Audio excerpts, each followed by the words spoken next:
ಚಿಂತ್ಯಂಚ ಸರ್ವತ್ರ ಗಮಚಿಂತ್ಯಂಚ ಕೂಟಸ್ಥಮಚಲಂ ಧ್ರುವಂ ಕೂಟಸ್ಥಮಚಲಂ ಧ್ರುವಂ ಮೂರು ಸಲ ಹೇಳಿ. ಕೂಟಸ್ಥಮಚಲಂ ಧ್ರುವಂ ಹ ಮಹಾಪ್ರಾಣ ಕೂಟಸ್ಥ ಕೂಟಸ್ಥಮಚಲಂ ಧ್ರುವಂ ಧ್ರುವಂ ಹ ಕೂಡ ಮಹಾಪ್ರಾಣ ಧ್ರುವಂ ಧ್ರುವಂ ಇನ್ನೊಂದ್ಸಲ ಹೇಳಿ.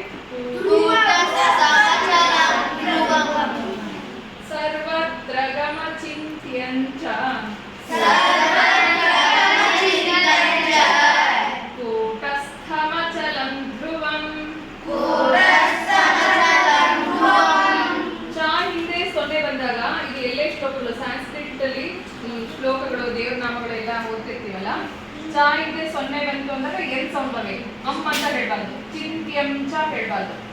ಚಿಂತ್ಯಂಚ ಎನ್ ಸೌಂಡ್, ಅದು ಸಂಸ್ಕೃತ್ ರೂಲ್. ಎಲ್ಲೇ ಶ್ಲೋಕಗಳಾಗ್ಲಿ ದೇವ್ರ ನಾಮಗಳಲ್ಲಾಗ್ಲಿ ಬರುತ್ತಲ್ಲ, ಚ ಹಿಂದೆ ಸೊನ್ನೆ ಬಂತು ಅಂದಾಗ ಎನ್ ಸೌಂಡ್ ಬರಬೇಕು. ಓಕೆನಾ?